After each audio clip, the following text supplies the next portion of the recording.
chacun d'entre nous connaît des gens qui ont une maladie génétique ou savent que ces maladies génétiques existent et elles sont toujours vécues comme des mauvais coups du destin, car ce sont des maladies chroniques, invalidantes et à l'origine d'énormément de souffrances. Alors finalement, pourquoi ces maladies et quelles sont-elles?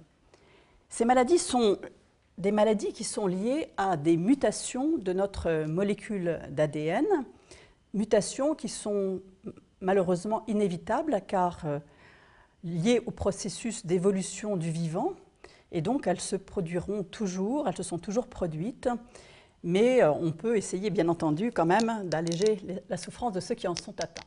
Combien y a-t-il de maladies génétiques? Eh bien, il y en a probablement 5000.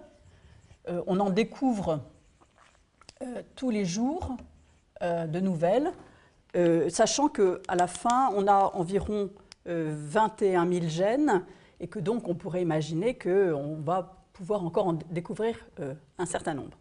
Et ces 5000 maladies touchent au moins 1% de la population mondiale, ce qui fait que chaque maladie est très rare, mais toutes ensemble, elles ne sont pas si rares que ça. Les mutations sont des changements brusques et définitifs, ce qui veut dire que quand le code génétique est changé, eh bien la personne qui a ce changement, cette mutation, va forcément transmettre cette mutation à ses descendants. Ceci dit, il y a un jour où cette mutation se produit chez quelqu'un. Donc ça ne veut pas dire que toujours elle a été transmise par les parents. Il y a des gens qui ont ce qu'on appelle des mutations fraîches, qui se sont produites chez eux, mais après elles vont se transmettre. Comment se transmettent ces mutations? Eh bien en fait, il y a deux grands modèles. Le premier modèle, c'est les mutations dites récessives.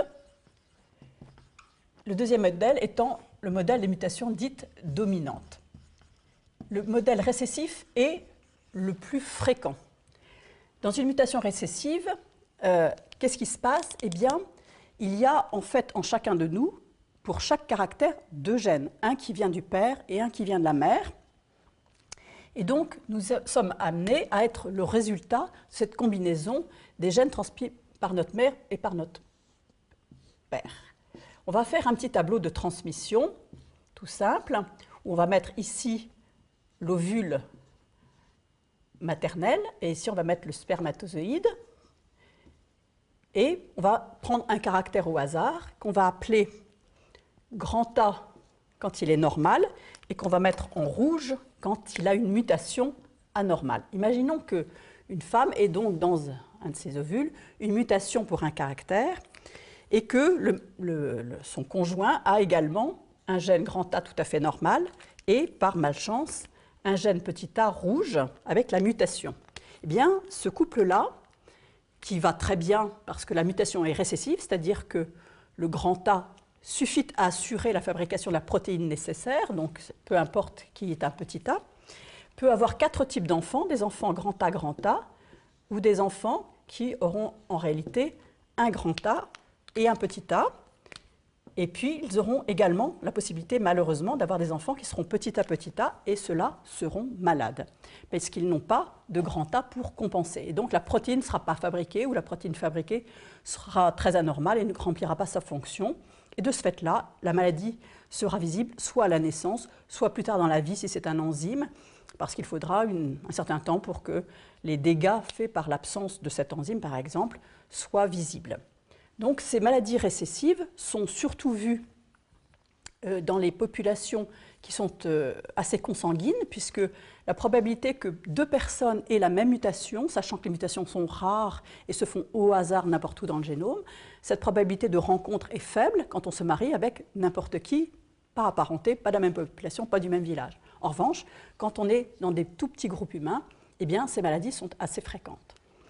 Le deuxième modèle, c'est le modèle dominant. Là, c'est complètement différent. Dans le modèle dominant, la mutation est tellement forte qu'à elle toute seule, elle produit les dégâts.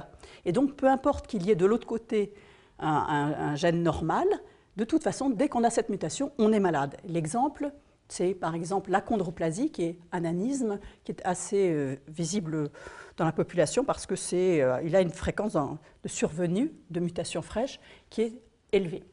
Donc, dans ce modèle-là, si on redessine le même tableau, on a également les 4 possibilités, sauf qu'en fait, il n'y a que 2 types d'enfants qui vont être produits. Donc, imaginons que ce soit la maman qui a dans ses ovules un gène dominant, mais qui est anormal, donc je le mets en rouge, et puis un gène, le gène normal, qui lui, malheureusement, n'arrive pas à compenser, et puis, dans les spermatozoïdes, il va y avoir 2 gènes normaux, petit a et petit a bleu, là, qui vont parfaitement fonctionner chez l'homme.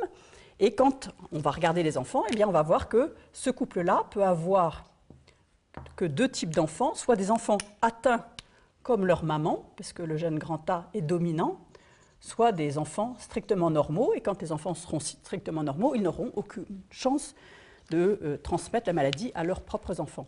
Et donc, dans ce cas-là, on voit que c'est une transmission verticale dans les familles. Et quand on dessine des arbres généalogiques, on va mettre des carrés pour les garçons et des ronds pour les filles. Eh bien, s'ils ont 3 enfants, par exemple, imaginons, eh bien, on verra un arbre généalogique où le père ou la mère, on avait dessiné, là c'était la mère, a la maladie, et puis il y a un de ses enfants qui a la maladie. Donc c'est une transmission verticale. Et là, donc, c'est évident pour tout le monde qu'il s'agit bien de génétique. Tandis que dans ce modèle-là, que j'ai dessiné tout à l'heure, on est dans le modèle récessif, et à ce moment-là, les parents n'ont absolument aucune anomalie, donc c'est un couple qui semble très bien se porter, qui n'a aucune raison de s'inquiéter, et qui pourtant peut avoir plusieurs enfants atteints de la même affection du fait du hasard. Et on a donc des histoires familiales avec, par exemple, 2 enfants atteints. Ça, c'est par exemple le modèle de la mucoviscidose. Donc, en dehors de ces 2 grands modèles, il y a un 3e modèle qui est lié au fait qu'il y a des mutations qui sont portées par le chromosome X, qui est le chromosome sexuel, qui donc vont avoir un effet différent selon que la mutation est chez l'homme ou chez la femme, parce que l'homme et la femme ne transmettent pas de la même façon à leurs enfants leur chromosome sexuel, l'homme transmettant l'Y et la femme son X. Et donc, mais dans les mutations liées à l'X, sur le chromosome X, eh bien, ces mutations sont soit dominantes, soit récessives. Donc, en fait, ça revient à un modèle comme ça. Mais dans le modèle lié à l'X, ce sont les mamans qui, généralement, transmettent la maladie, puisque les mutations sont sur le chromosome X. Et ce sont les garçons qui sont atteints, parce qu'ils n'ont qu'un X, et donc ils n'ont pas le 2e X pour compenser. Donc, même si la mutation est récessive, malheureusement, les garçons sont atteints. Et ça, c'est la myopathie de Duchenne. Donc, la transmission des maladies est variable d'une maladie à l'autre. Il y a beaucoup de complexité derrière tout ça, car il y a encore d'autres modes plus mineurs de transmission.